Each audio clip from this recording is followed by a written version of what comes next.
gente iniciar os nossos estudos, vamos fazer a prece, suplicando a Deus, nosso Pai e misericordioso, que apacente os nossos corações das tribulações, problemas, preocupações de ordem material, para que nós possamos, ó Senhor magnânimo, pelo menos nesses poucos instantes, acerenar os nossos corações para podermos, por misericórdia, nos concentrarmos no Teu Evangelho de amor, bondade e misericórdia.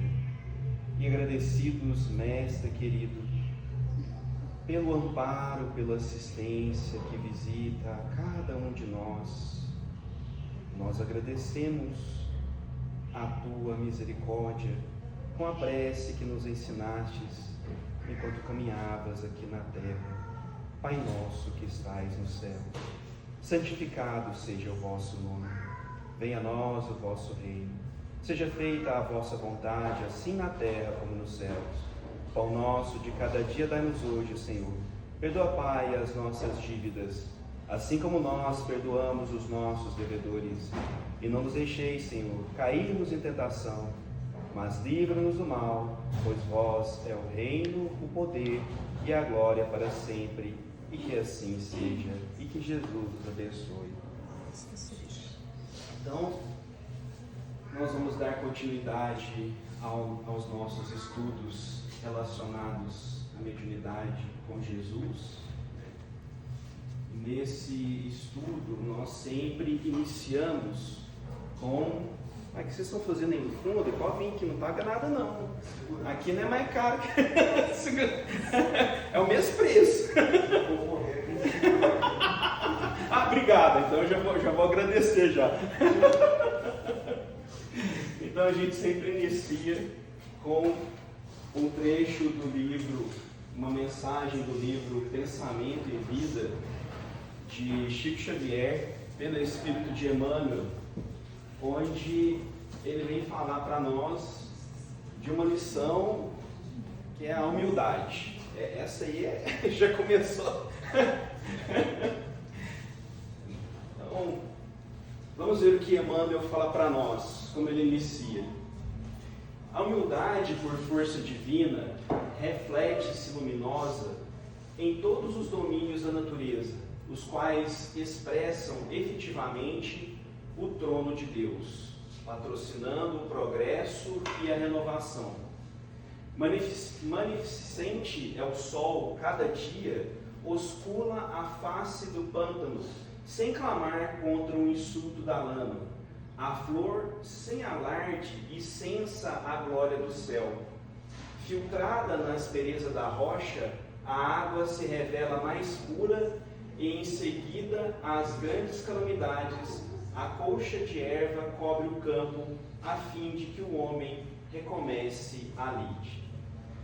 Então, Emmanuel nos mostra ali, por esses dois parágrafos, que a humildade, ela é uma lei natural. E ele dá alguns exemplos para a gente ali, quando ele fala do sol, quando ele fala da flor, quando ele fala da água, que ela é filtrada pela rocha, né? E ela aceita, vamos falar assim, os insultos, a aspereza da rocha, e graças a isso, que a água ela sai mais limpa. Então, como que essa lei ela nos impacta? Como que essa lei ela faz com que a gente se melhore e se depure?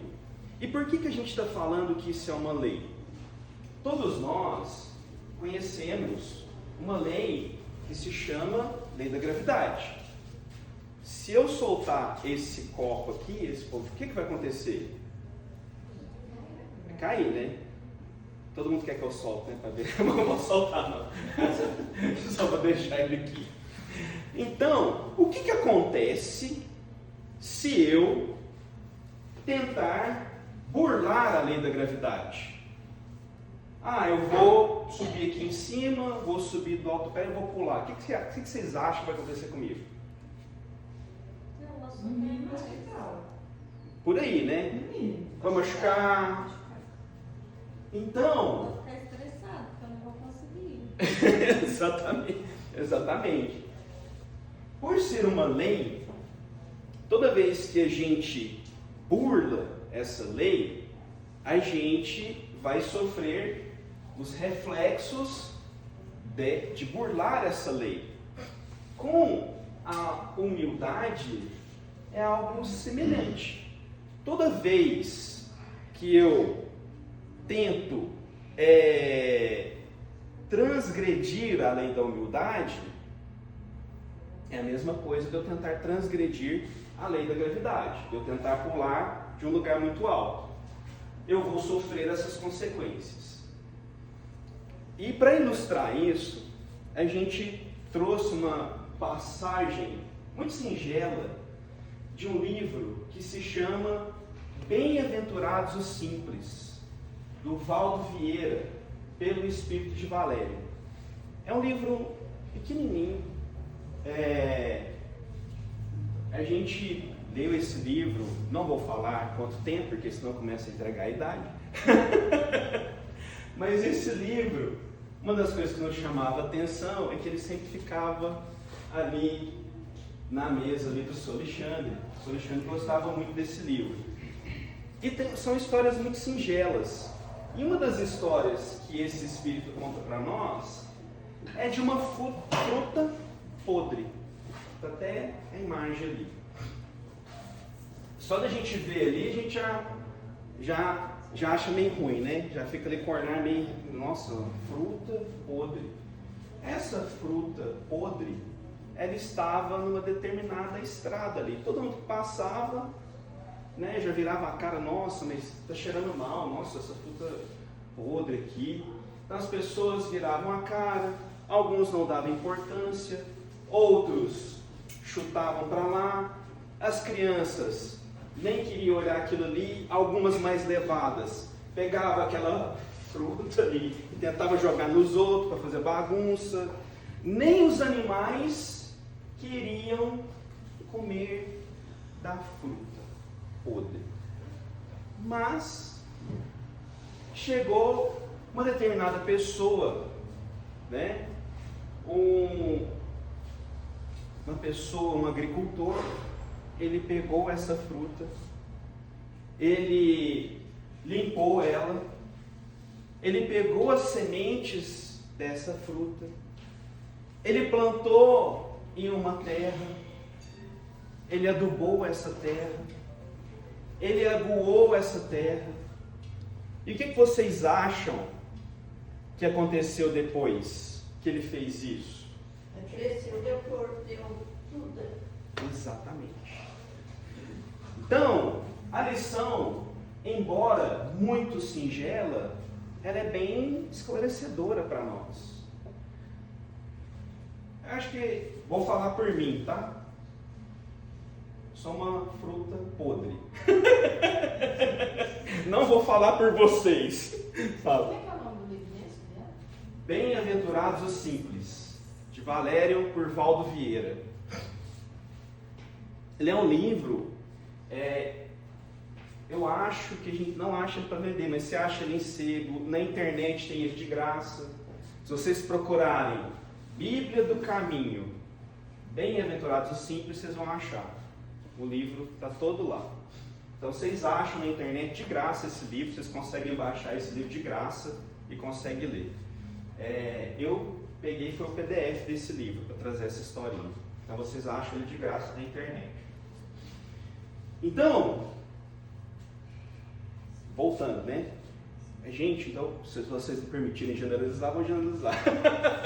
Nós somos frutas podres. Nós temos, todos nós, senão nós não estaríamos aqui encarnados.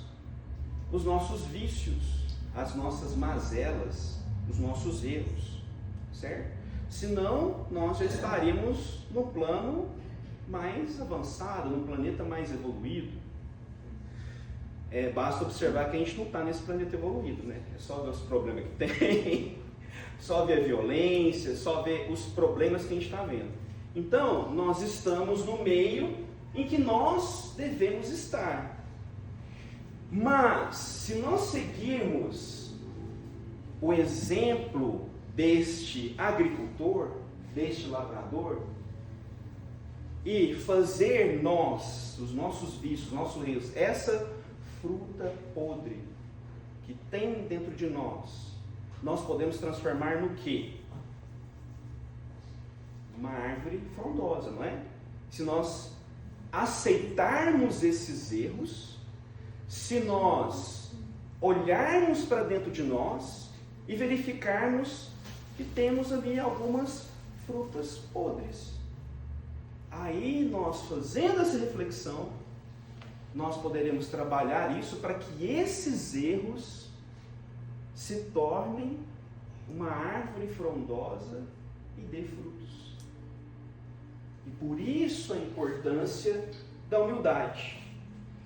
Porque se eu não tiver humildade, eu vou reconhecer as frutas podres que existem dentro de mim? Nossa, mas você fala demais, hein? Não, vou te falar.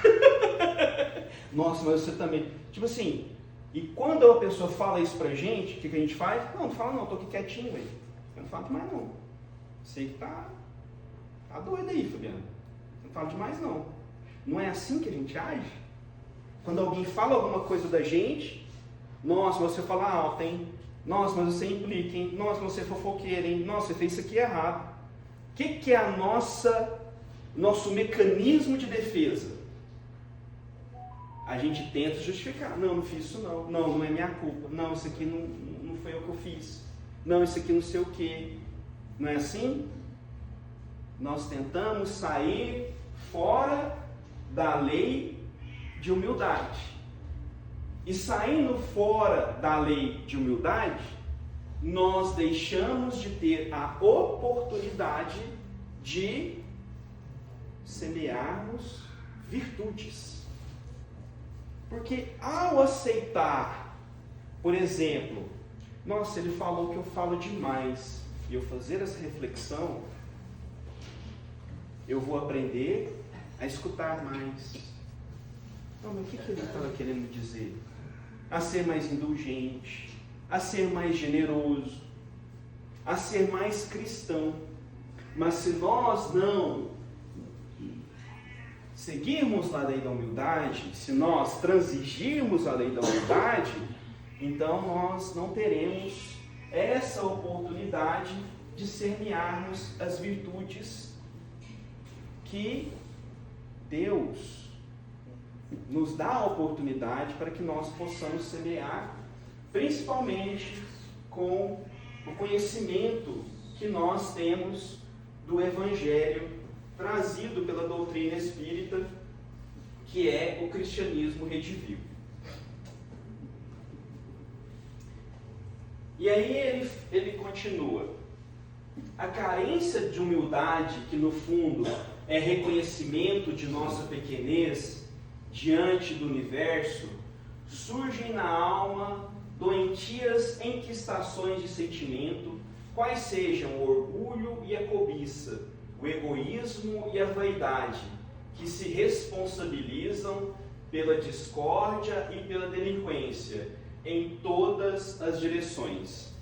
Então aí Emmanuel, ele começa a expandir um pouco mais os problemas que nós podemos ter e que nós temos na nossa vida, no nosso dia a dia, quando nós transgredimos a lei da humildade.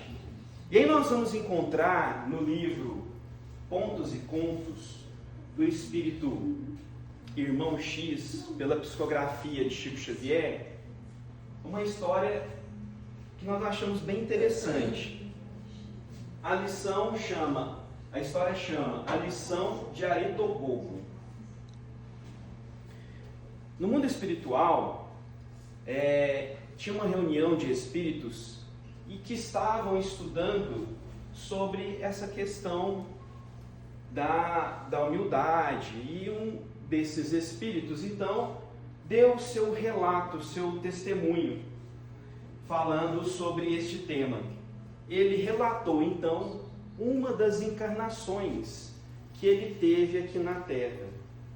Nesta encarnação, ali por volta do século XVI, logo após o descobrimento do Brasil, ele encarnou na roupagem de um português.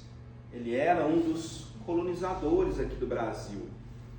Então, no início, quando o Brasil foi descoberto ali em 1500, basicamente Portugal usava o Brasil para fazer a exploração do pau-brasil, né? Que acabou dando nome ao nosso país, né? E esse português, ele sempre vinha com as caravelas, cortava a madeira do pau-brasil e levava para Portugal. E ele começou a aprender, convivendo com os índios, os rudimentos da língua dos índios aqui do Brasil. Então ele começou a aprender e ele conseguia se comunicar. E ele fazia isso porque, como os índios conheciam muito bem a região, eles sabiam onde é que tinha ali a madeira, o pau-brasil. E aí, um desses índios, que era ali um dos líderes da tribo, chegou para ele, de curiosidade, e falou assim: escuta, lá no país lá que vocês moram, na terra que vocês moram lá, caso Portugal, vocês não têm madeira, não? Vocês precisam desse tanto de madeira aí para fazer fogo? Perguntou o índio, né? Falei, não, lá tem madeira sim. Eu falei, mas por que vocês vêm aqui pegar esse tanto de madeira? Eu falei, não, a gente vem aqui pegar esse tanto de madeira para a gente fazer tinta. Eu falei, então vocês pegam essa madeira, levam para lá para fazer tinta, e aí vocês distribuem essa tinta para todo mundo? Aí o português falou, não, é só uma pessoa que é dono dessa tinta. Aí o índio olhou assim para mim, é só uma pessoa que é dono disso aqui tudo? Eu falei, ele é nosso chefe, ele é um industrial, ele é dono disso aqui tudo. Eu falei, mas essa pessoa não vai morrer não? Aí ele começou a rir, não, ele vai morrer. Eu falei, não, mas por que então eu preciso desse tanto de tinta, desse tanto de coisa? Eu falei, não, é porque aí ele vai deixar isso para os filhos dele, aí os filhos dele vão ter isso. Aí ele falou assim, quando as tribos pacíficas começam a agir dessa forma, é aí que surgem as guerras. Então, quando nós nos arrogamos em ter mais que o outro, o que começa a acontecer? Uma competição. Competição. O que mais acontece? Guerra. As guerras. Tá pegando os negócios aqui, eu vou pegar também. Não, isso aqui é meu, isso aqui é do outro, não sei o quê. Um querendo ser melhor que o outro, derrubando o outro. Inveja. Por que eu tenho, eu não tenho? Então, o fato, e por isso que nós estamos colocando que a humildade é uma lei. Porque toda vez que nós transgredimos essa lei, e ao contrário da humildade, é o orgulho, é o egoísmo, eu querer mais, eu fazer mais, eu ter mais, eu vou trazendo para a minha cabeça problemas, dificuldades. E é vontade de Deus? Não. Sou eu que estou trazendo esses problemas, essas dificuldades para mim. A culpa é minha. Então, por isso, nós devemos ter em como diretriz, a importância de seguir a lei da humildade. Sem o reflexo da humildade, atributo de Deus no reino do eu, a criatura sente-se proprietária exclusiva dos bens que a cercam, despreocupada da sua condição real, de espírito em trânsito, nos carreiros evolutivos e apropriando-se da existência em sentido particularista, converte a própria alma em cidadela de ilusão, dentro da qual se recusa ao contato com as realidades fundamentais da vida. Isso aqui é muito do que o índio falou da história. Porque nós não somos dono dos recursos da natureza. Quem é dono dos recursos da natureza? É Deus que criou. Nós somos usufrutuários desses recursos. Nós estamos aqui de passagem usando temporariamente esses recursos. E quando se fala de humildade, uma passagem que nós lembramos, ela está lá no Evangelho de Mateus, capítulo 5, versículo 3. Bem-aventurados os pobres de espírito, porque deles é o reino dos céus. Por que Jesus falou isso? Por que ele prometeu para os humildes o reino dos céus? Por que o reino dos céus? Por que não e ganhará a terra igual uma outra bem-aventurança? Por que Jesus prometeu o reino dos céus? Para nós entendermos essa passagem evangélica, a gente precisa entender uma outra passagem evangélica, que está lá no Evangelho de Lucas, em que Jesus fala para nós: porque o reino de Deus está dentro de vocês. Então, o que a gente chega na conclusão? O humilde, ele vai ganhar o quê? Domínio sobre si mesmo. Porque o reino dos céus está onde? Dentro de nós. Aquela pessoa que é humilde, ela, vamos falar assim, não se angustia tanto quanto os outros, que às vezes nós passamos por problemas, por dificuldade, a gente já desespera, já arranca os cabelos, já fica doido. A gente está no céu? Não, a gente acha que está no inferno. Às vezes está tudo legal à nossa volta, mas às vezes a nossa mente, a gente está tão ansioso, está tão preocupado, que a gente está vivendo no inferno. Mas o humilde, ele vive no céu, porque ele dominou a si mesmo. Então, por isso que o Cristo nos fala que bem-aventurados os pobres de espírito, porque deles é o reino dos céus. E para a gente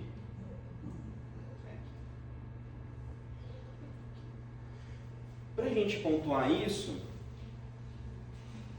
a gente pegou desse mesmo livro, que está relacionado ao tema, bem-aventurados os simples, relacionados à humildade, uma outra passagem, é um capítulo que se chama A Frente dos Superiores. Tinha uma determinada senhora que trabalhava numa casa assistencial, e ela se doava, as crianças adoravam ela dava bala, dava doce, ela servia as crianças, ela ajudava os necessitados. Todo mundo que ia pedir para ela alguma coisa, ela atendia com um sorriso. Então, a gente olhando a atitude dessa pessoa, o que a gente imagina? Nossa, que pessoa caridosa, nossa, que pessoa humilde, ela atende as crianças, ela fala com os idosos, ela é atenciosa, ela é carinhosa, ela é amorosa.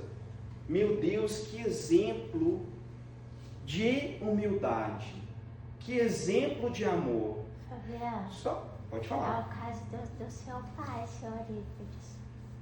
Seu Eurípides é assim quando ele atende a gente. Ah, então você espera eu terminar de contar a história.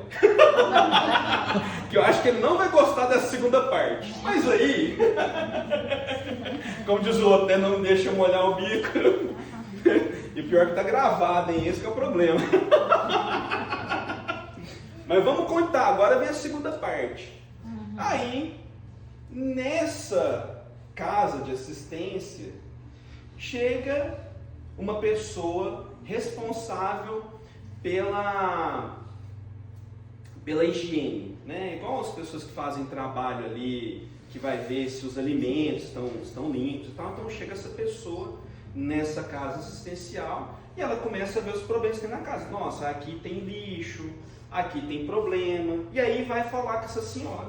Fala assim, olha, você não pode dar essas guloseimas para as crianças e esse negócio aqui está desorganizado. Ah, minha filha, mas para que essa mulher falou isso? A que era toda caridosa, atenciosa, começou a gritar, falar alto e reclamar da moça. Por quê? Ela era realmente humilde?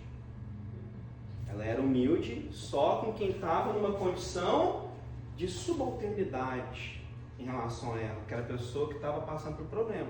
Mas bastou uma pessoa falar para ela, isso aqui está errado, isso aqui está com problema, que ela rodou a baiana, como diz o outro. Então por isso que eu esperei você esperar a segunda parte. Mas essa é uma lição muito importante para nós. Porque muitas das vezes a gente quer ser orgulhoso até na humildade. Ah, mas como assim, Fabiano, orgulhoso até na humildade? Porque às vezes a gente quer transparecer que a gente é mais humilde do que realmente a gente é, para mostrar para o outro que a gente é bom. Mas dentro de casa, já não é. Então, contar, tem uma piadinha, né? E essa, quando eu escutei, eu fiquei até com vergonha, serviu para mim. Um determinado espírita, palestra, não sei o quê, e o comportamento dessa mulher, atencioso, humilde, não sei o quê. Mas dentro de casa, cara, ele era um déspota. Né? E aí, certo dia, ele chega em casa e a mulher está fazendo a mala. Eu falei, ué, mulher, onde você está indo? Eu falei, não, eu estou indo para o centro, eu vou morar lá no centro. Eu falei, por que você vai morar no centro? Não, porque eu casei com a pessoa lá do centro, eu não casei com a pessoa aqui dentro de casa. A pessoa aqui dentro de casa não é a mesma pessoa lá do centro. Então eu vou morar lá no centro, porque lá as pessoas é melhor. Entendeu? A gente é assim. Aqui na casa espírita, nossa, meu irmão, minha irmã, né? E a gente sai na rua para nós ver. E por que a gente está falando isso? Nós estamos falando isso porque a doutrina espírita não é uma religião, vamos falar assim, no senso comum, né? Em que a gente vem aqui para formalismos. A doutrina espírita é o cristianismo redivivo. Reconhece o verdadeiro espírito pela sua transformação moral e pelos esforços que faz para domar as suas más inclinações. Está lá no Evangelho segundo o Espiritismo. Eu lembrei que o tio falou também, que uma vez eles, não sei se ele ou não sei, uma história, que tinha um senhor que estava passando necessidade, e eles foram levar algumas coisas para ele, ele falou que não estava precisando não. Então quer dizer que ele não era humilde, né? Eu te conto essa história, eu não sei contar não. Mas muitas vezes a gente é assim, a gente é orgulhoso, e os espíritos verdadeiramente humildes, eles conseguem atender até essas pessoas sem ferir o orgulho delas. A gente lembra de como o Dr. Bezerra de Menezes agia. E quando a pessoa nos contou essa história, a gente ficou muito pensativo. O Dr. Bezerra de Menezes, ele era um médico. E às vezes, quando ele sabia que determinada pessoa estava doente e precisando de atendimento, ele não chegava ali, batia na porta da casa da pessoa e falava assim, eu vim aqui atender fulano, porque eu sou médico. Para não ferir, para não humilhar a pessoa.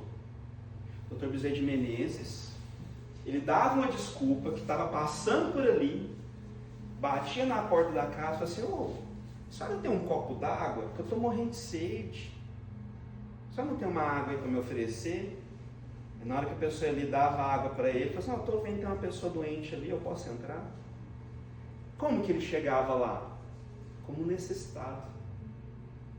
Quem de nós tem a capacidade de agir com a grandeza desse Espírito, de ao ajudar o outro, se colocar numa condição de subalternidade, necessitado? Não, a gente quer chegar lá como: eu sou um Espírito evoluído. Nossa, eu sou, olha aqui, ó, a aura aqui, ó, você está vendo? A aura brilhando aqui? Sou eu. Vai. É por isso que a gente fala, o orgulho da humildade, é a gente usar, vamos falar assim, dos recursos espirituais para mostrar que a gente é melhor que o outro. Fabiano, deixa eu te perguntar uma coisa. Uma pergunta que veio hoje durante o dia na minha cabeça, que eu queria fazer. Porque lá no meu quarto tem o anjo da guarda, que ele tem aura na cabeça, né? E meu anjo da guarda, ele aparece pra mim como se fosse uma pessoa normal, espírito de luz, só que ele não tem aura na cabeça. Os anjos da guarda é assim? Tá muito na linha que a gente falou do Dr. Bezerra de Menezes. Às vezes esses espíritos que vêm nos ajudar, para eles não nos ferirem, não mostrar a grandeza deles, eles parecem com a gente. E às vezes acontece o contrário, às vezes um espírito que quer nos enganar, que quer falar assim: nossa, eu sou Emmanuel. Emmanuel já reencarnou, mas tem vários médios recebendo Emmanuel, só você procurar. Cunhado. O menino já está com quase 26 anos, mas já tem vários recebendo Emmanuel. Eu sou Emmanuel. Aí ele se transfigura a forma de Emmanuel, e às vezes até com algumas irradiações, porque hoje com a IA, com os negócios que faz nada, esses espíritos têm recurso também, efeito especial, vamos falar assim. Coloca uma lanterna ali atrás que a gente não está vendo, e a gente acha que é um espírito iluminado e ele está nos ludibriando. É por isso que Jesus fala para nós: conhece-se, né, a árvore pelo fruto. O que esse espírito está falando para mim? O que esse anjo está falando para mim? É algo bom ou é algo ruim? É algo que está dentro do que o Evangelho fala ou não? Porque não importa ter a hora ou não. Então, espíritos igual o Dr. Bezerra de Menezes, eles não chegam anunciando a luz deles. Eles chegam como um de nós. Como qualquer um de nós aqui. Olha, o exemplo dele, ele chegou como necessitado, ele está falando que estava com sede. Aí nós, a gente quer mostrar que a gente é maior. Então, o que a gente deve ver na mensagem de um espírito? É a mensagem, não é o espírito, não é o nome, não é se tem aura, não é a mensagem. Kardec já falava isso para nós. O que ele falou para mim? É algo bom? Se é algo bom, então é um espírito bom. Ele falou algo mal. Então não importa se ele apareceu como Emmanuel, como André Luiz, como Chico Xavier, não importa. Não vem de um bom lugar. E muitas das vezes eles utilizam disso para nos ludibriar. Que nem ontem eu recebi uma mensagem do meu anjo da guarda, muito bonita. Se essa mensagem vem falando pra gente sobre a caridade, sobre o amor, sobre o perdão, entendeu? Fala sobre o amor, sobre a paz também, sobre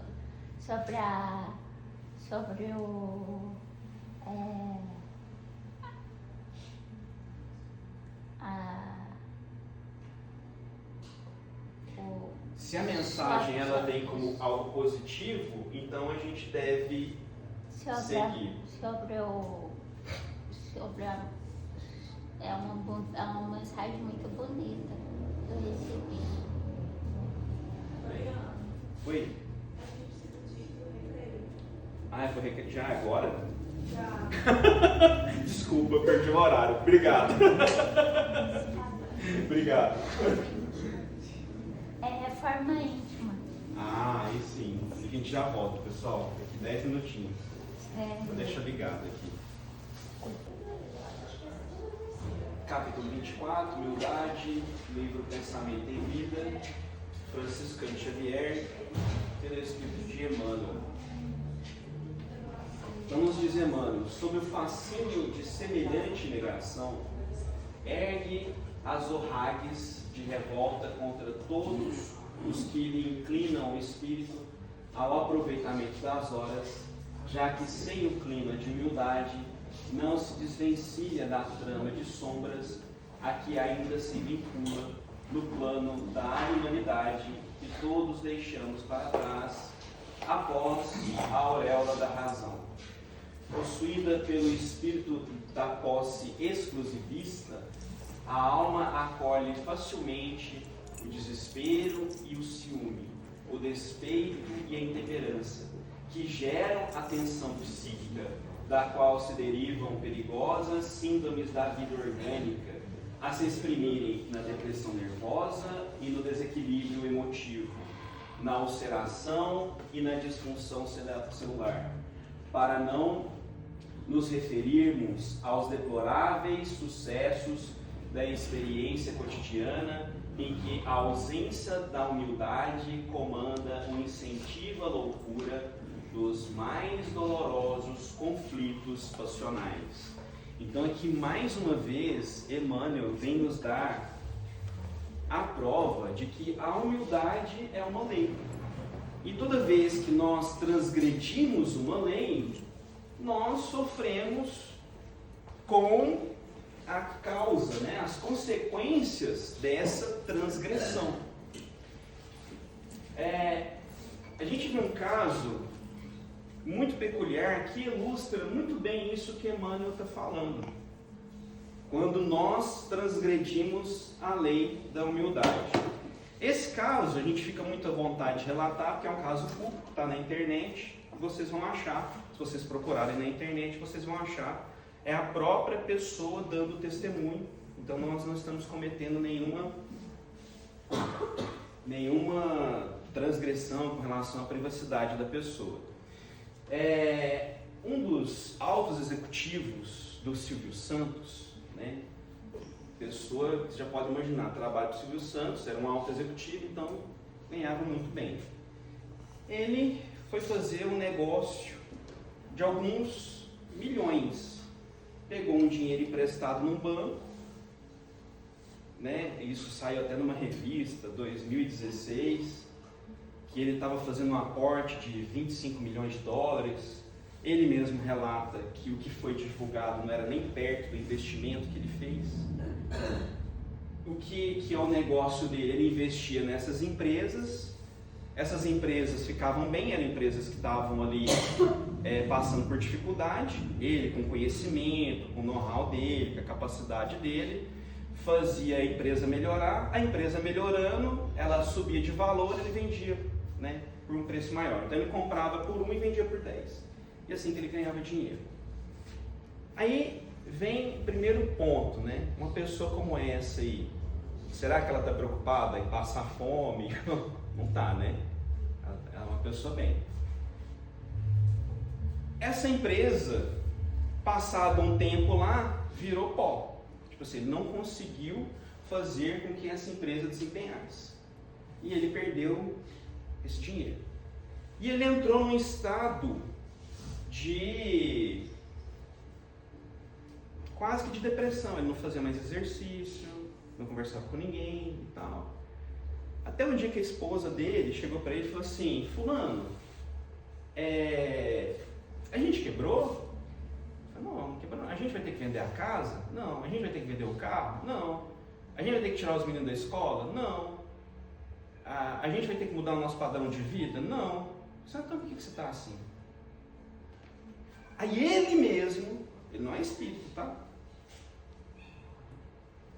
Ele mesmo começou a refletir: por que eu estou triste?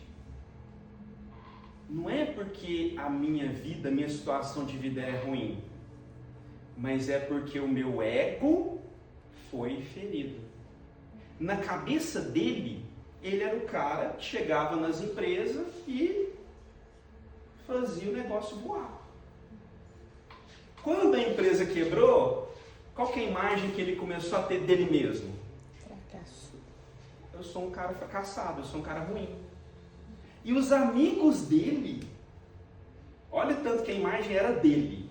Os amigos dele, tipo assim, mano, quem não quer brincar não desce pro play. Tipo assim, uma hora a gente ganha, outra hora a gente perde. Você perdeu muito mais grana do que a gente, continua amigo dele. Ou seja, os amigos dele não ficaram chateados com ele. Então o problema era a situação que ele estava passando? Não. O problema era ele. E isso acontece com a gente. Quantas das vezes, problema desse tamanhozinho, mas por causa do nosso orgulho, por causa do nosso ego, a gente faz um problema desse tamanhozinho virar um problema desse tamanho.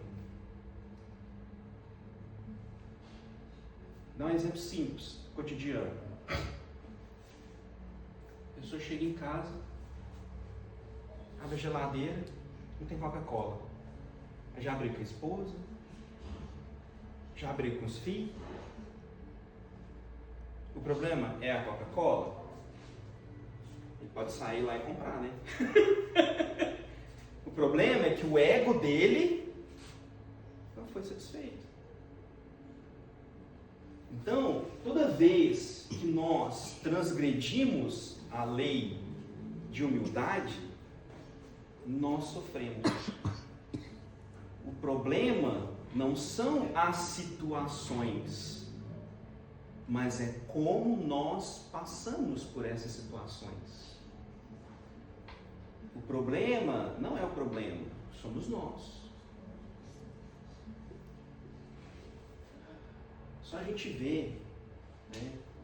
A gente relatou problemas cotidianos, mas vamos pegar o exemplos extremos de realmente sofrimento, realmente de dor dos primeiros cristãos, em que a gente vê relatado nas obras de Emmanuel, como eles chegavam nos círculos romanos.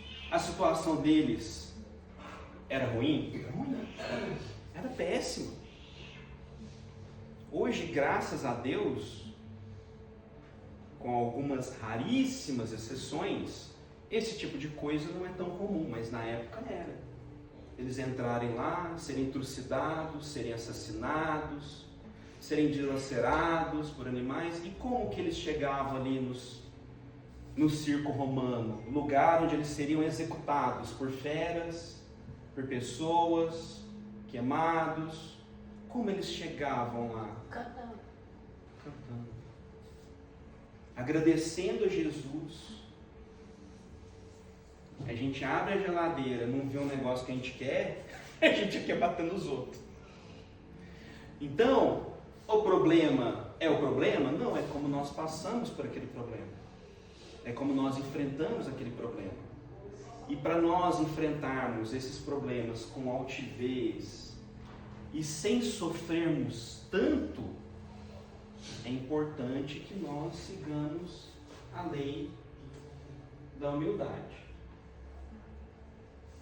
Quem retrata em si os louros dessa virtude, quase desconhecida, aceita sem constrangimento a obrigação de trabalhar e servir a benefício de todos, assimilando deste modo a bênção do equilíbrio e substancializando a manifestação das leis divinas que jamais alardeiam as próprias dádivas.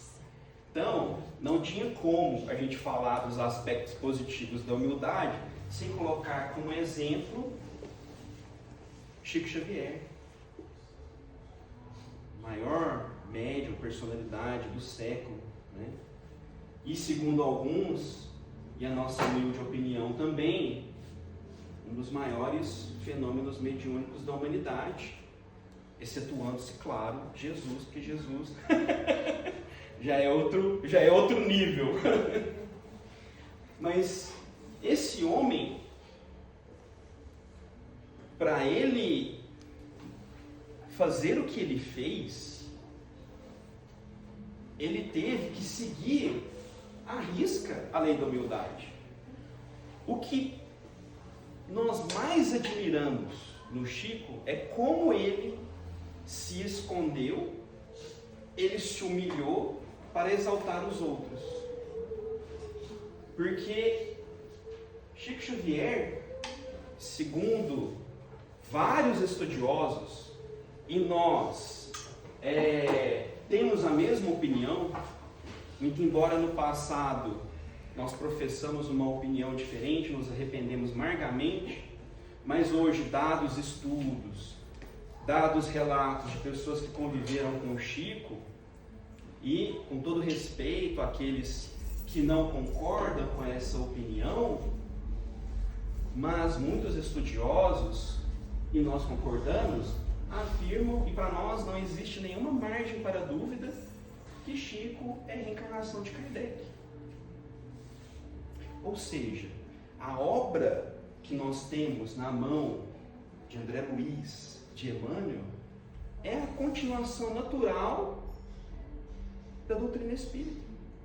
É o mesmo espírito que codificou o espiritismo e que veio logo em seguida para dar complemento. Quem quiser saber mais vai encontrar lá no livro Obras Póstumas uma mensagem que fala claramente sobre isso, que o Espírito da Verdade fala que a missão dele não se encerraria naquela encarnação, que se a natureza permitisse, ele teria que ficar lá mais 200 anos, mas a tecnologia ainda não chega ainda lá. A gente já está ali batendo 100, imagina naquela época, no século XIX, média de vida era o quê? 60, 70 no máximo. Hoje está, acho que era até menos. Então, por isso que ele falou para ele, você vai ter que voltar a reencarnar. E aí, notação do próprio Allan Kardec, que deveria reencarnar ou final do século XIX ou início do século XX. E quem encarna no início do século XX? 1910, Chico Xavier. Por isso que muita gente duvida. Por que ele ficava alardeando? Esse negócio que eu estou fazendo aqui, eu sou Kardec. Alguém viu o Chico fazer isso? Alguém? Até o Eurípides Regino tem um testemunho dele que muitas das vezes sofria, recebia ataques e tal, e o Eurípides falava assim: mas Chico, por que você não fala que você é Kardec para o pessoal te obedecer? Olha só o tanto que nós somos. Olha o que o Chico respondia: a doutrina não é minha. De quem que é a doutrina espírita? De Jesus. Essa doutrina não é minha, a doutrina é de Jesus. Esse espírito, um alto cabedal intelectual. Por quê? Escrever uma obra como essa que nós estamos estudando, Mecanismo da Mediunidade, não é para qualquer um. Hoje, passados 25, 26 anos, quase 25 anos, da desencarnação de Chico Xavier, hoje a ciência está comprovando várias coisas que estão na obra de Chico Xavier. Quando ele escreveu, a ciência médica não sabia da importância da glândula epífise. Tem um artigo científico publicado em uma das maiores revistas científicas do mundo, falando do estudo do capítulo 2 do livro Missionários da Luz sobre a glândula epífise. Foi publicado pela Associação Médico Espírita e o artigo foi aceito. Ou seja, o que ele escreveu há 50, 60 anos atrás, só depois desse tempo está sendo validado. E para ele ser médium, com essa grandeza mediúnica, com esses relatos, ele teve que se apagar para que outros aparecessem. Inclusive tem um testemunho muito bonito dele no Pinga Fogo. Eu não sei se é o primeiro ou o segundo Pinga Fogo, em que um dos entrevistadores pergunta ao Chico: Chico, você fala muito bem, você é articulado, é só vocês verem, no Pinga Fogo vocês acham na internet, vocês procurarem no YouTube, Pinga Fogo, Chico Xavier, vocês vão achar. É incrível. Então, procurem. E um dos entrevistadores, eu não sei se é o primeiro ou o segundo Pinga Fogo, um dos entrevistadores pergunta para o Chico: Chico, você é articulado, você fala bem, você tem conhecimento, não sei o quê, por que você não escreve nada de próprio punho? Aí o Chico fala: se eu quisesse escrever algo, eu acho que eu conseguiria. Mas Emmanuel me fala que no passado eu errei muito pelo intelecto. E nessa encarnação eu vim aqui, como ele falava, para carregar os livros que os outros escreviam. Por que para nós, embora alguns discordem, esse ponto de Chico ser a reencarnação de Allan Kardec é importante? Eu vou fazer uma afirmativa aqui, não me entendam literalmente, tá? É só para fazer uma ilustração, não é para ser literal. Ser Kardec, com a imagem que nós temos, embora não esteja totalmente correta, mas com a imagem que temos de Kardec, é fácil. Agora, quem quer ser Chico Xavier? Porque qual que é a imagem que a gente tem de Kardec? Estudar? Não, tudo bem. Agora, quem quer ser Chico? Trabalhar Colocar na prática. 10, 12, 16 horas. Ainda fazer visita, né? Faz visita, Vai para todo lugar. vai para todo canto, não tem paz, se doa, é atacado. Agora Kardec não, Kardec é o intelectual, é o professor. Nossa, isso aí eu quero ser. Isso é fácil. Só ler aqui, dá 2, 3 palestras, opa! Por isso a importância. Porque na primeira encarnação, ele falou. Mas na segunda encarnação, Os dois, colocou na prática. tudo o que ele colocou lá no Livro dos Médiuns, o Bacelli brinca que o Chico é o Livro dos Médiuns encarnado. Porque todas as mediunidades estão lá. Todas. É impressionante. Você lê o Livro dos Médiuns, você vai ver relato do Chico de todas as mediunidades que estão dentro do Livro dos Médiuns. Todas. Bicorporiedade, xenoglossia, que é psicografar em uma língua que a pessoa não conhece. Ele psicografou em russo, em várias outras línguas. Mostrar o quanto que esse espírito era avançado moralmente, sim, mas intelectualmente também. Teve uma pergunta dele na reportagem, por que ele não casou, adquiriu família? Ele respondeu, porque minha família é humanidade.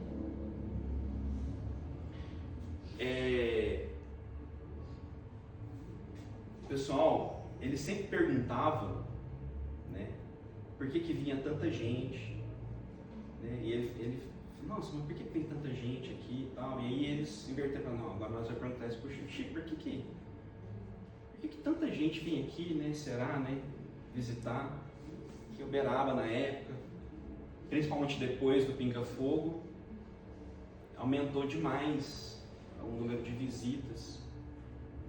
E ele respondia: as pessoas têm saudade de Jesus, porque ele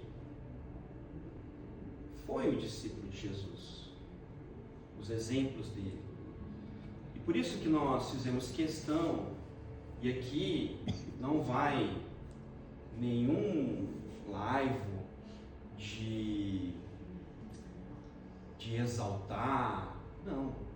É para que nós demos importância à obra, para que nós, espíritas, nós valorizemos a obra. Nós sabemos que não somos métrica, né? O IBGE da doutrina espírita, mas os poucos centros que nós visitamos, infelizmente, a gente está vendo que a obra do Chico não está sendo estudada. E a gente acabou brincando com um amigo. Falei assim: olha, eu receio, e aqui é pessoal, tá? Agora saiu do estudo, depois a gente volta para o estudo, que a obra do Chico, ela seja redescoberta pela ciência. Mas quem deveria deixar essa obra viva? Somos nós, os espíritas, porque ela nasceu aqui. Por que não valorizar com todo respeito aos médiuns? Nós temos uma admiração muito grande com a obra do Dr. Inácio Ferreira, e nós sabemos que ele não vai ficar chateado com a gente, porque ele já falou isso, mas a gente já fala. Mas a admiração que nós temos à obra do Dr. Inácio Ferreira é porque ela revisita a obra de André Luiz. Ele mesmo fala isso. Quando nós lemos a obra de Dr. Inácio, e ele começa a citar ali os nossos... Mas peraí, a gente fica com vontade de ler Nosso Lar de novo, de ler a obra de André Luiz de novo, e a gente vai lá e lê. Então esse é o grande mérito da obra do Dr. Inácio Ferreira, através da psicografia do Bacelli. Ela nos direcionar à obra original. E aqui a gente não está falando que o Dr. Inácio está fazendo plágio, mas ele está incentivando para que a gente mantenha essa obra viva e que a gente continue estudando. Humildade não é servidão, é sobretudo independência, liberdade interior que nasce das profundezas do espírito, apoiando-lhe a permanente renovação para o bem. E aí fica a pergunta: por que humildade não é servidão?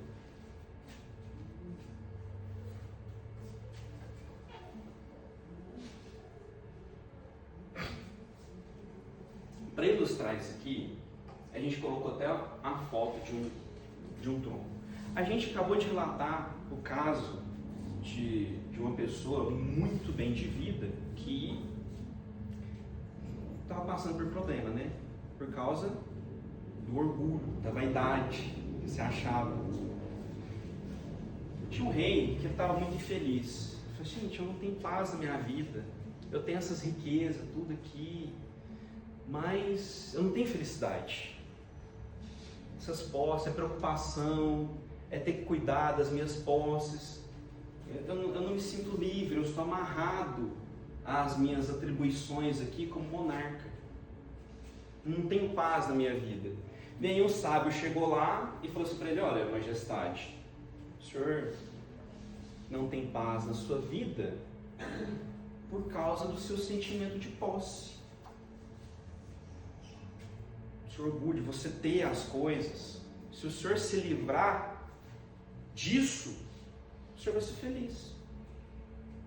Aí o rei teve uma ideia: nossa, é isso, vamos desfazer de toda a minha riqueza, vou ficar sem nada. Não é isso que ele tinha falado? Aí ele se livrou de tudo, começou a viver como um mendigo e saiu. Nossa, eu estou até mais leve agora. Tem que preocupar com as minhas riquezas, com as minhas terras, doei tudo, tem que preocupar com nada. Aí ele começou a caminhar, aí ele começou a ficar cansado, falou assim: vou sentar naquele tronco ali. para descansar um pouquinho. Ele sentou naquele tronco. Você acha que eu vou ali ver se eu acho alguma coisa para comer? Tem um rio, alguma coisa. Ele saiu do tronco. Passam uns minutinhos, ele volta, ele vê uma pessoa sentada naquele tronco. Ele olha para a pessoa e fala assim: saia do meu tronco.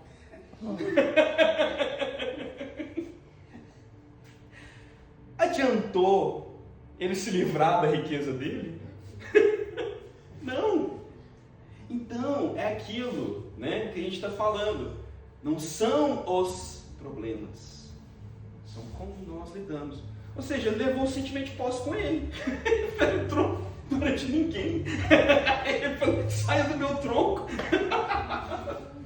Então, isso é para ilustrar o porquê que a humildade nos liberta.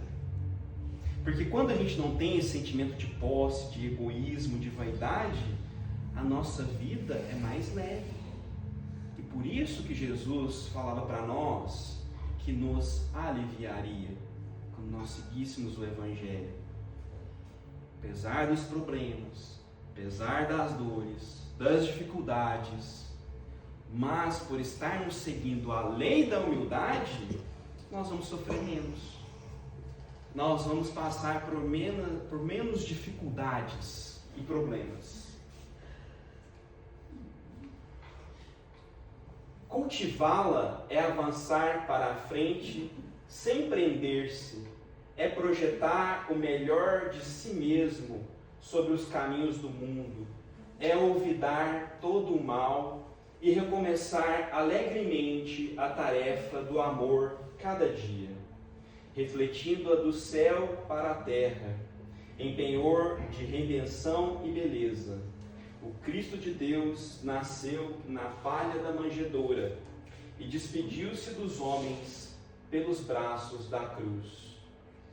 E por que nós achamos essa mensagem muito relevante para os nossos estudos da mediunidade?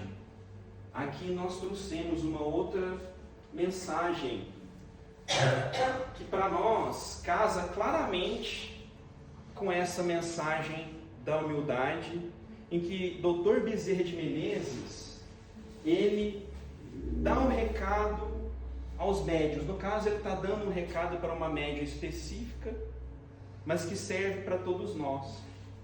Está no livro Através do Tempo, de Chico Xavier. E a gente vai citar, vai passar apenas por alguns trechos dessa mensagem do Dr. Bezerra de Menezes, mas também vocês acham de graça na internet, só você digitar no Google Bíblia do Caminho, Através do Tempo, tem a primeira edição. Esse site Bíblia do Caminho, ele é um resgate da obra do Chico, da primeira edição. E é um trabalho fenomenal que essa pessoa fez. Ele conseguiu pegar a primeira edição de todas as obras do Chico Xavier, escaneou todas elas, foi em sebo, pegou, escaneou. É um trabalho fantástico. E que o simples fato da gente entrar no site, a gente vai estar valorizando esse trabalho para preservar a primeira edição da obra do Chico. Porque olha a prova da reencarnação, né? Olha como a reencarnação existe. Quando nós éramos católicos, né? Ali pelo século 7, 8, 9, a gente pegou o Evangelho e a gente começou a adulterar, né? A gente adulterou o Evangelho. Tem várias adulterações que foram feitas. E a gente começou a fazer a mesma coisa com a obra do Chico. A gente começou a adulterar também. Ou seja, é a prova da reencarnação. Ou seja, nós voltamos e estamos pegando uma obra e estamos adulterando. Então a reencarnação existe, gente. Está aí a prova. A gente começa no mesmo erro de novo. Mas voltando aqui. Diz Bezerra de Menezes: mediunidade com Jesus é serviço aos semelhantes, Desenvolver esse recurso é, sobretudo, aprender a servir. Em razão disso, antes de qualquer sondagem das forças psíquicas, no sentido de se lhes apreciar o desdobramento, vale mais a consagração do trabalhador à caridade legítima, em cujo exercício todas as realizações sublimes da alma podem ser encontradas. Em suma, ser médium no roteiro cristão é dar de si mesmo em nome do Mestre. E foi ele que nos descerrou a realidade de que somente alcançam a vida verdadeira aqueles que sabem perder a existência em favor de todos os que se constituem seus tutelados e filhos de Deus na terra. Segue, pois, para diante, amando e servindo. É por isso que nós consideramos Chico um dos maiores médiuns da humanidade. Porque ele se perdeu, ele se apagou. E por isso, cientistas, pesquisadores, não têm a menor dúvida de que o que ele psicografou não é dele. Por quê? Ele teve a grandeza de apagar todo o cabedal intelectual dele para que outro pudesse falar. E aí essa pessoa que falou com as palavras dela, com o estilo dela. Então, por isso, a importância da mediunidade não é o fenômeno em si, mas é a nossa espiritualização. Porque nós, principalmente que somos espíritas, o objetivo nosso é a mediunidade com Jesus. E a mediunidade com Jesus, ela se doa. E para nós desenvolvermos essa mediunidade, o que nós precisamos fazer? Qual que deve ser a nossa atitude, a nossa postura? Se eu estou querendo trabalhar na seara da mediunidade com Jesus. Caridade. Como que eu exercito a caridade? Então a gente começar a se questionar, porque às vezes a gente acha que a mediunidade é só ali na mesa mediúnica no dia do trabalho. Segunda, na terça, na quarta, no horário. A mediunidade com Jesus, ela é todos os dias. Todo o tempo. É todo o tempo. Eu não sou médium só 1, 2 horas. Eu sou médium todas as horas. Esse estudo aqui não é apenas para os médiums ostensivos, é para todos nós, porque Kardec nos falou que todos nós somos médiums. Se todos nós somos médiums, nós devemos seguir esses preceitos. Nós devemos procurar a caridade. E por isso a importância, principalmente agora, daqueles que trabalham na mediunidade mais ostensiva, de procurarem também um trabalho assistencial. Chico, embora todo o seu potencial espiritual, intelectual, nunca deixou de fazer o trabalho assistencial. Nunca. Ele começou o trabalho da mediunidade junto com o trabalho assistencial, com 17 anos.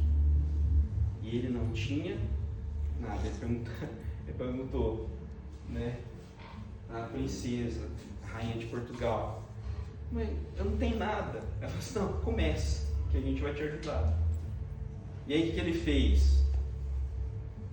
O pessoal lá de casa, o povo lá de casa, lá, a irmã dele, pegou alguns pães ali e ele começou. Pegava o que não dava nem para eles, o que não sobrava, nem dava para eles, mas mesmo assim ele pegava um pedacinho e foi assim que ele começou.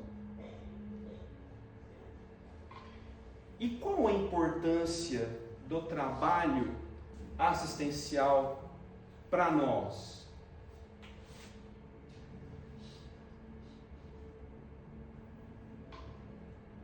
Vocês vão me deixar falar sozinho, não, né? Ao contato com as pessoas mais necessitadas, porque a gente também aprende com eles. Saber entender a necessidade deles. Você disse algo muito importante. A gente aprender, né, com eles também. Porque às vezes a gente tem uma visão de que a gente vai lá ajudar. E aí, como a gente aprendeu com o Dr. Bezerra de Menezes, para ajudar, ele se colocava na condição de necessitado, de quem estava pedindo ajuda, para não ferir ninguém. E você disse algo muito importante. A gente aprender que os nossos problemas não são os maiores do mundo. Aprender a se doar, aprender a ver a dor do outro, aprender a se sensibilizar com a dor do outro. Porque se eu não me sensibilizar com a dor do outro, como é que eu posso ser um médium de incorporação de um espírito em sofrimento? Como? Se eu não tenho isso no meu coração, como que esse espírito vai se comunicar por mim? Se eu estou insensível à dor do meu próximo, se eu não saio de dentro de mim mesmo, se eu não conheço as dores do mundo, se eu não vejo as dificuldades do outro, como eu posso ser um médium ali num casulo? E aí a gente começa a entender o porquê a mediunidade do Chico era tão grandiosa. Por causa do sentimento, do amor. Era um espírito altamente intelectualizado? Sim. Mas o que fez diferença na mediunidade dele? O amor, a humildade.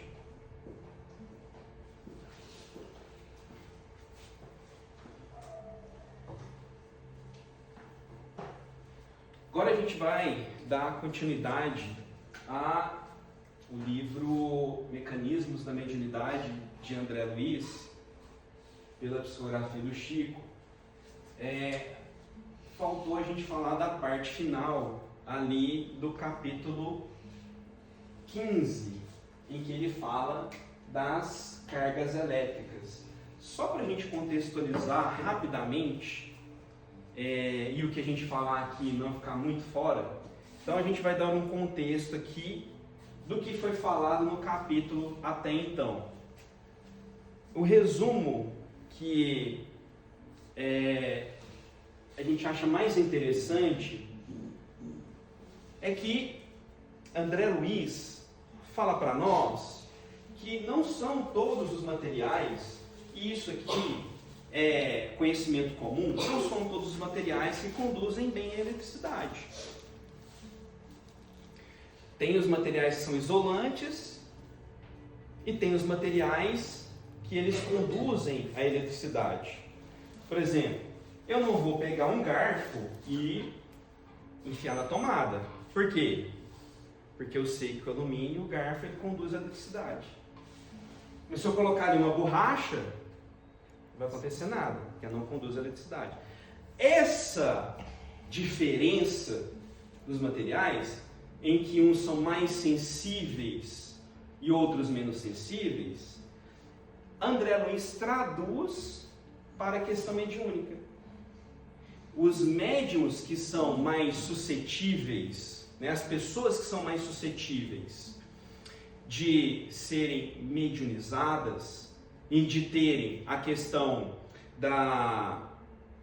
de poder receber, né, escutar, ver, ser inspirado pelos espíritos, tem o que ele chama de cargas elétricas, ele tem um material mediúnico, vamos falar assim. Por isso que Kardec falava, né, que todos são médiuns, mas que tinham uns que tinham mais facilidade, que a mediunidade ela era orgânica, era do organismo.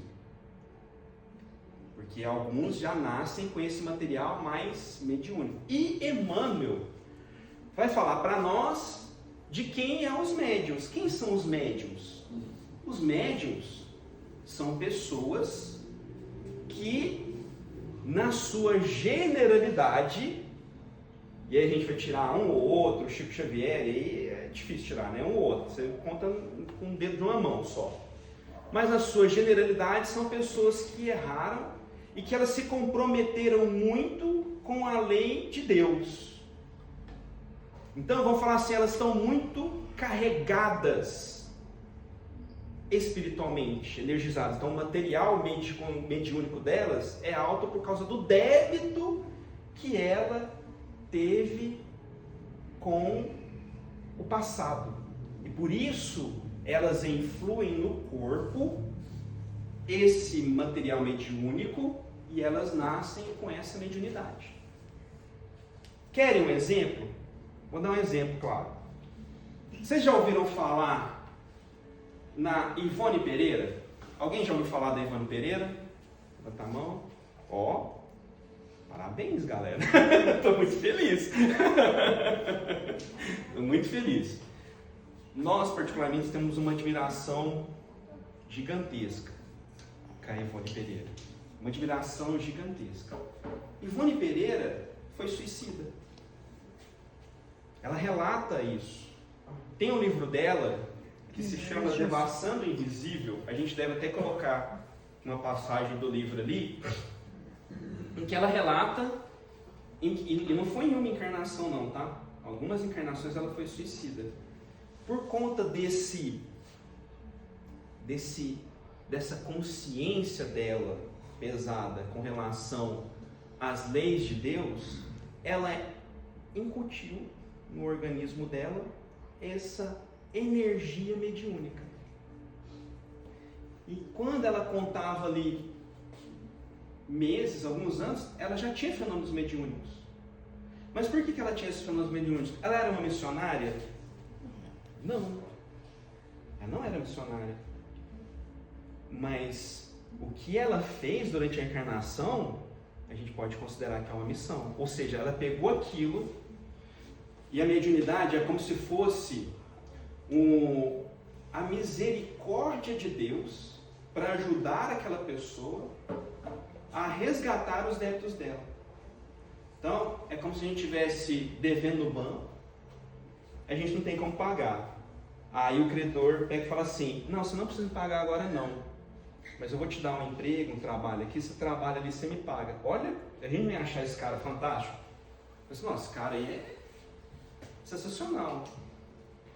Então, Deus faz isso por nós através da mediunidade. Olha, você não precisa pagar seu débito agora não. Paga não. Mas vou te dar esse emprego aqui, aí você vai me pagando aos pouquinhos aí. Agora, e se a gente escolher não trabalhar, né?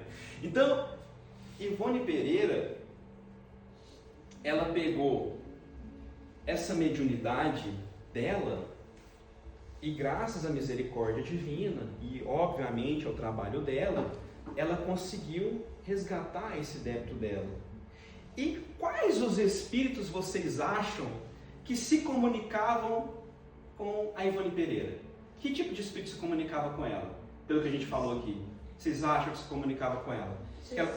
Oi? Espírito suicida. Espírito suicida. Por que os espíritos suicidas se comunicavam com a Ivone Pereira? Afinidade. Ela sentia a dor daqueles espíritos. Ela foi suicida. Tanto que ela escreveu uma obra que é considerada umas obras do século mais importantes do século XX da doutrina espírita, que é Memórias de um Suicida. E segundo o Chico, o fato dela ter escrito essa obra, eu não vou saber de cabeça aqui o número, ele contou isso para o Geraldinho, está na internet também. O fato dela ter escrito essa obra deu a ela o direito de, no plano espiritual, durante 500 anos, fazer o que ela quiser. 500 anos. Com um livro. Mas não foi fácil a recepção desse livro. Porque nós há de convir que não deve ser agradável, vamos falar assim, no popular, receber espíritos suicidas. Aí o Geraldinho olhou assim pro Chico e pensou, nossa, mas se ela, com um livro, ganhou 500 anos, e o Chico? Vamos nem fazer as contas.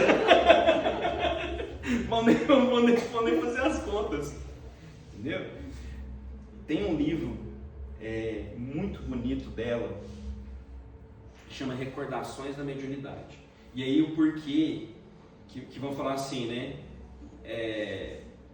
Rapadura é doce, mas não é mole, né?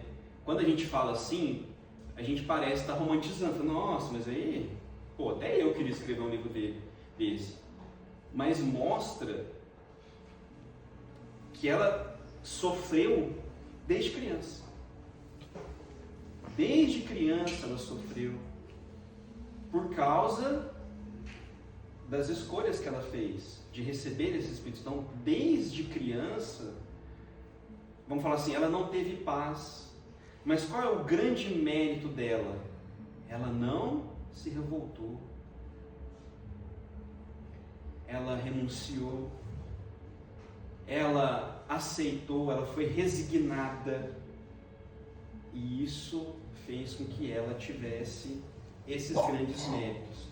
Então, esse é o contexto, né, que a gente precisa saber. E aí a gente vem então para o texto. Correntes mentais construtivas. Quanto mais enobrecida a consciência, mais se lhe configurará a riqueza de imaginação e poder mental, surgindo, portanto, mais complexo o cabedal de suas cargas magnéticas ou correntes mentais a vibrarem ao redor de si mesmo e a exigirem mais ampla cota de atividade construtiva no serviço em que se lhe plasmem vocação e aptidão. Seja no esforço intelectual, em elevado labor, na criação artística, nas obras de benevolência ou de educação, seja nas dedicações domésticas, nas tarefas sociais, nas profissões diversas, nas administrações públicas ou particulares, nos empreendimentos do comércio ou da indústria, no amanho da terra, no trato dos animais, nos desportos e em todos os departamentos de ação, o espírito é chamado a servir bem, isto é, a servir no benefício de todos, sob pena de conturbar a circulação das próprias energias mentais, agravando os estados de tensão. Então a gente não falou que a Ivone Pereira, por ela ter esses débitos kármicos, vamos falar assim, ela encarnou nessa última encarnação como uma, vamos chamar assim, não me entendam literalmente, com uma energia mediúnica muito forte, que fez ela, olha como é que é a questão de afinidade. O pai dela era muito rígido, isso está no livro Devassando Invisível, e não deixava ela passear com as adolescentes da idade dela. Ela tinha 12, 13 anos, e o pai era muito rígido, não deixava. Tipo assim, né? Isso para um adolescente é complicado, né? Para quem tem adolescente em casa, então sabe esse tipo de coisa. Então, o que ela fazia? Ela passeava no cemitério. A diversão dela era passear no cemitério. E ela lia lá. E aí, só depois ela foi sabotando que ela era protegida espiritualmente. Mas por estar lá, ela sofria. Por quê?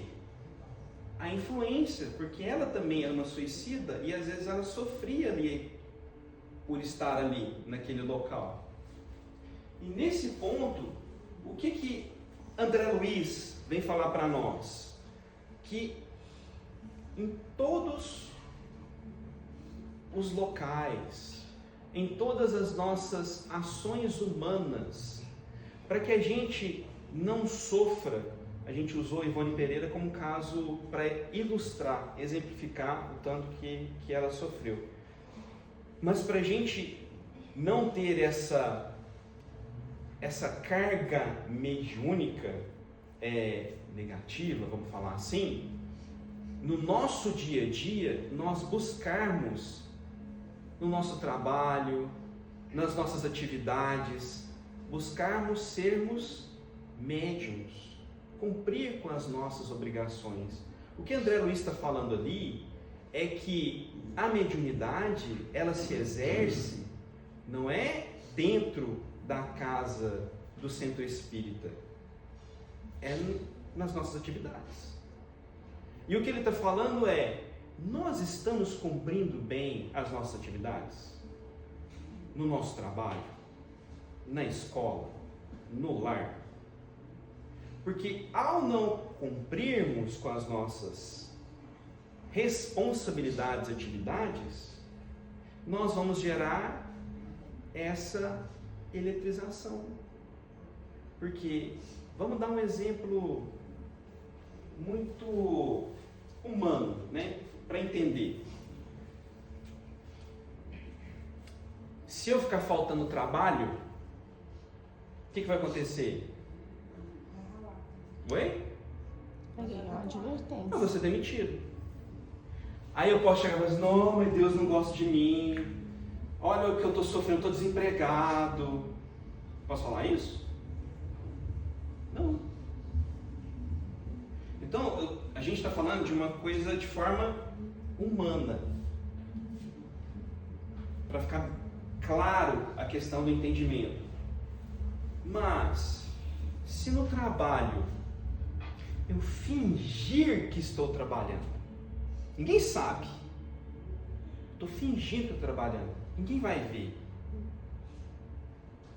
Eu vou ter, vamos falar assim, o resultado disso?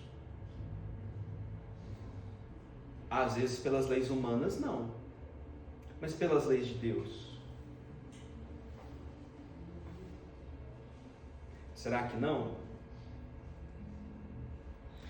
Vou contar uma historinha.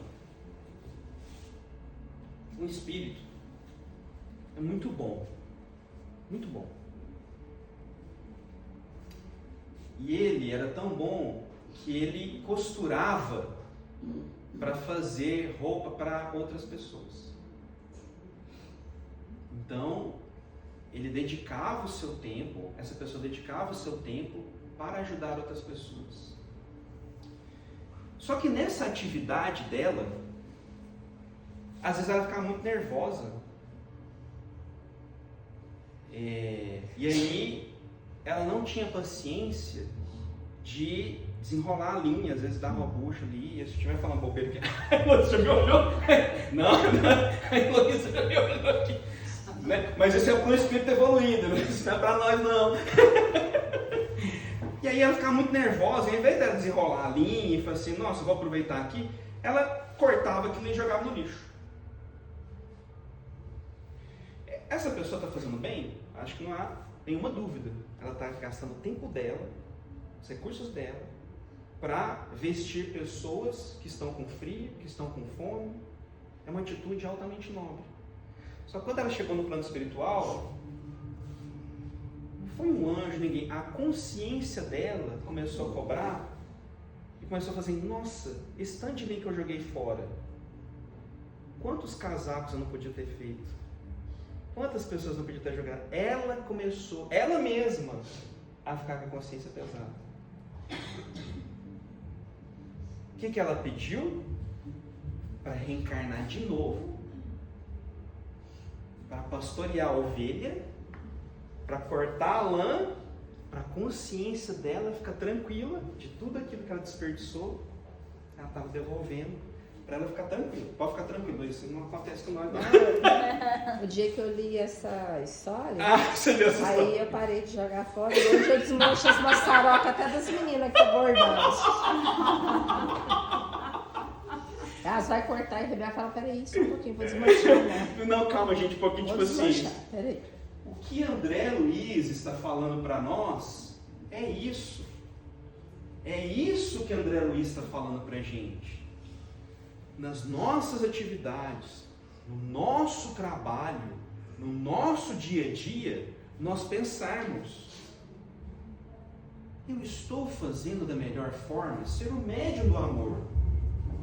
Porque eu posso estar fazendo bem, mas eu estou fazendo bem da melhor forma, sem desperdiçar, sem às vezes agredir alguém, ou sem ferir alguém, né? A gente ouve histórias aí, pessoas que vai fazer assistência, não sei o quê, e por causa da disciplina começa a cutucar a pessoa, não, fica na fila, parece um... Então é isso aqui que a André Luiz está falando. Nas nossas atividades, qualquer uma. Pode falar. É que nem quando eu tô cansada, com a cabeça cansada, com sono. Às vezes eu venho no crochê, faço crochê. Aí quando eu vou fazendo, aí quando eu vou ver, eu penso que tá certo. Aí minha amiga chega perto de mim, fala que eu errei tal lugar. Aí ela começa a desmanchar tudo. Aí eu tenho que fazer tudo de novo, mas eu não acho ruim não, eu faço tudo novamente. Ainda bem, né? Ainda bem. Esse que deve ser o nosso comportamento. Porque às vezes a gente revolta, não, mas eu estou fazendo um negócio aqui, você ainda está me atrapalhando ainda. Então a gente ter essa gentileza, a gente ter essa leveza, a gente fazer a caridade nas menores coisas, né? E aí do livro Instante da Vida, essa é uma história que a gente gosta bastante também. Mediunidade a serviço dos semelhantes. Diz você que isso custa caro e fala em renúncia e problemas pessoais. Mas esquece-á você dos benefícios que os dotes medianímicos trazem a todos aqueles que os mobilizam na extensão das boas obras? Olvidará quantas vezes a empresa do bem lhe arrebatou o coração às garras do mal? Pense nisso, meu caro missivista, e não atire fora as suas vantagens, que superam de muito os obstáculos que porventura lhes tornem a vida. A esse respeito, conto a você, em versão nova, uma lenda antiga que corre o mundo cristão desde longo tempo.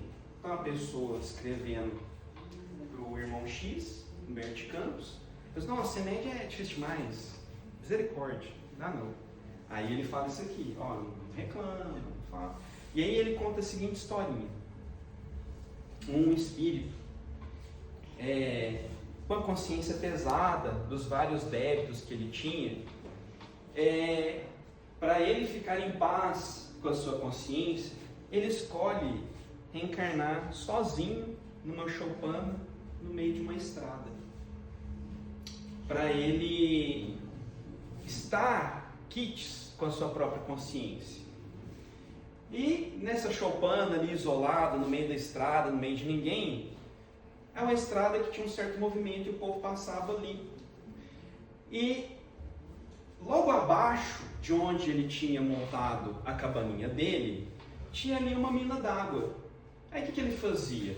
Ele descia lá nessa mina d'água, enchia o jarro de água, subia o morro e deixava essa água para ele tomar. E como ele sabia que tinha pessoas que passavam por ali, ele já deixava um pouco mais de água para quem passasse ali, ele dava água para descedentar as pessoas que ali passavam.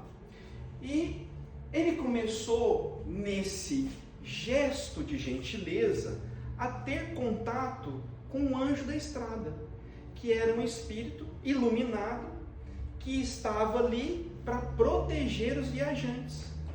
Então, mas eles só protegem abaixo de 120 km por hora, tá? Se você está correndo muito, aí é mais difícil para eles. Mas aí, ele começou então a ter contato com esse anjo, ele começou a ficar muito feliz. Nossa, quem de nós não gostaríamos de ter um contato com um anjo e de conversar? Então o anjo, ele meio que fazia ali a estação de trabalho dele. Ele ajudava numa estrada, mas ele ficava ali e ele teve essa convivência. E assim passaram alguns anos, 3 décadas. E aí passa um determinado jovem ali na estrada, e aí toma a água, e aí esse jovem começa a conversar com ele, mas fulano, onde você arruma essa água tão boa aqui? Aí ele fala, não, então meu filho, tem uma mina logo ali, lá embaixo, naquele barranco. Aí o jovem, nossa, mas o que é isso? É muito longe. Então, todo dia eu desço lá, pego água, às vezes mais de uma vez por dia, eu tenho que descer e subir. Eu falo, nossa, mas você trabalhou demais aí. Mas acho que você tá dando bobeira aqui, hein? Por que você não muda a sua cabana lá para perto da mina? Aí fala, meu Deus, como que eu não pensei nisso antes? Eu tô descendo e subindo para pegar água, é só colocar a cabana do lado da mina. Por que eu não pensei nisso antes? Aí agradeceu o menino. Aí ele começou a fazer a mudança dele. Levar a cabana lá para perto da mina. E aí na hora que ele está fazendo essa mudança, o anjo começa a chorar. Ele vê o anjo chorando. Ele falou, mas por que você está chorando? Eu falei, não, porque eu não vou poder mais ficar junto com você. Eu falei, mas como não? Aí o anjo pega e fala assim, enquanto você estava na estrada, eu tinha permissão de ficar com você, porque você estava na estrada também ajudando. Como você não vai estar mais na estrada, vai estar aqui embaixo, eu não vou poder mais ficar com você. Aí ele já cancelou a mudança e voltou para cima. Então, muito embora seja difícil, né? Vários dias, você desceu o barranco, sobe o barranco, desce o barranco, sobe o barranco, desce o barranco, sobe o barranco. É muito melhor a gente ter esse trabalho, mas estar na companhia dos anjos. E aí, irmão X arremata. Como é fácil de ajuizar e de ver, meu caro amigo. Abençoe a sua possibilidade de descedentar os peregrinos da romagem terrestre. Com as águas puras da fé viva, esclarecimento, pacificação e consolo, sem se fixar nos eventuais sacrifícios que isso lhe custe. Você compreenderá um dia que vale muito mais livrar-se alguém de aflições e tentações junto dos espíritos benevolentes e amigos, que viver à conta de nossas próprias imperfeições das existências passadas, e que é muito melhor desencarnar sofrendo, mas servindo ao próximo, em favor da própria libertação espiritual, que ter de acompanhar o desgaste repelente do corpo a pouco e pouco em facilidade e descanso, para afundar de novo, no momento da morte, na corrente profunda de nossas paixões e desequilíbrios. Então, uma mensagem muito interessante de irmão X com relação à importância da mediunidade, né? E a mediunidade, pelo que nós vimos aqui, ela não está restrita à mesa mediúnica. Essa mensagem que ele falou aqui não é só para aquele que participa dos trabalhos da casa, mas a todos os nossos labores humanos, porque nos labores humanos nós podemos ser o quê? Médiuns, médium do perdão, médium do amor, médium da fraternidade, médium da misericórdia, do consolo. Então, a mediunidade, ela não está restrita à casa espírita. Ela está em todos os momentos da nossa vida. Todos os momentos da nossa vida. Às vezes a gente age como médium e às vezes a gente age como obsessor. A gente inverte esse papel. Porque às vezes a gente fica, né, apurrinhando o nosso coleguinha, né? Existe obsessão de encarnado com encarnado? Existe. Existe. Porque nós influenciamos e somos influenciados.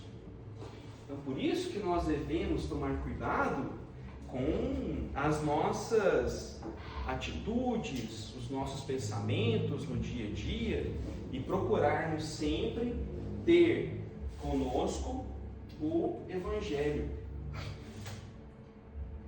E aqui a gente já pontuou e vamos para o próximo. A gente só vai iniciar aqui e depois a gente vai contar um caso da Ivone. Analisando o fenômeno magnético da vida humana, capítulo 16.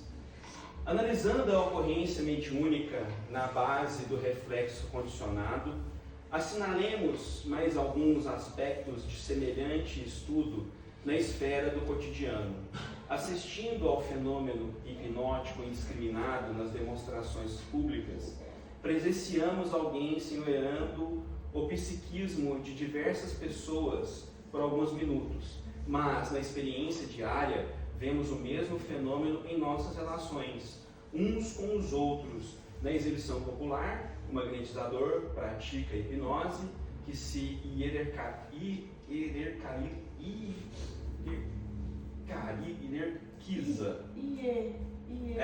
Eu não sei falar mais. Hierarquiza. Não sei falar mais. Por muitos graus de passividade nos hipnotizados. Na vida comum, todos praticamos espontaneamente a sugestão em que a obediência maquinal se gradua em cada um de nós através de vários graus de rendição à influência alheia. Tal situação começa no berço. É aquilo que nós falamos agora há pouco, da obsessão encarnado a encarnado. O que André Luiz está falando aqui para nós? Ele cita a questão do fenômeno da hipnose e ele dá o exemplo que ele fala que é a hipnose de circo, em que, a gente já viu várias apresentações aí, até no Faustão tinha tempo, da pessoa que ela está hipnotizando a outra, aí ele dá uma maçã para a pessoa e fala assim, isso aqui não é uma maçã, isso aqui é uma cebola, aí a pessoa mastiga e acha amargo. Então, essa influência, ela acontece no dia a dia e ela começa no berço, com a criança. A criança que nós recebemos no nosso lar, ela é facilmente influenciável, porque ela está no estado nativo de passividade. Tanto que é uma questão até de ditado popular, que é, filho de peixe, peixinho é. As crianças automaticamente copiam o que a gente faz, por causa do estado de passividade que elas estão quando elas encarnam. Elas estão muito passivas, absorvendo e vendo tudo o que a gente está fazendo. Então, é uma história que é muito comum, né? Às vezes uma criança começa a xingar, o pai pega e fala, nossa, mas eu não ensinei meu filho a xingar. Você pode não ter ensinado seu filho a xingar, mas provavelmente você xinga muito. Porque a criança, ela vê o pai, vê a mãe fazendo, e é como se eu estivesse hipnotizando a criança. O que eu estou mostrando para a criança? Que xingar é certo, é correto. Fabiana, é que meu sobrinho mais velho, Luiz Miguel, ele tem um irmão de 3 anos, o irmão dele é Henrique, meu sobrinho também, os dois é meu sobrinho, os dois é meu afilhado também. Aí o que o outro maior escuta o outro falar, o outro aprende. É exatamente isso. É exatamente isso que André Luiz está falando pra gente. Essa questão de passividade.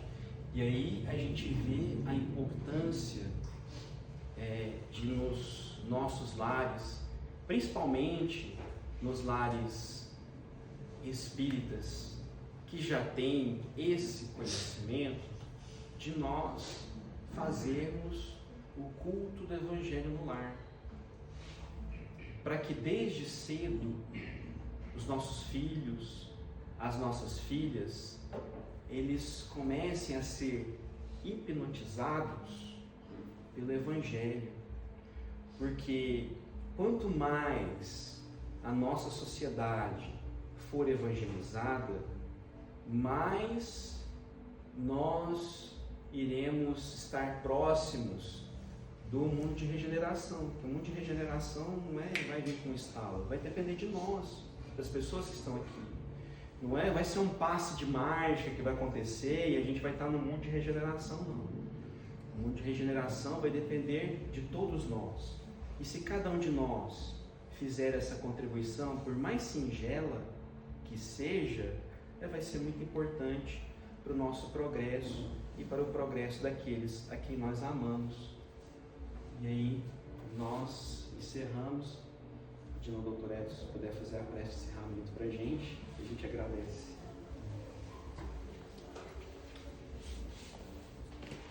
Mestre Jesus, benfeitores espirituais que nos assistiram, que nos ajudaram a elucidar as nossas dúvidas, nós agradecemos a contribuição de todas as mentes que aqui estiveram nos ajudando, nos orientando e, sobretudo, despertando em nós os melhores sentimentos. Que Jesus continue nos abençoando.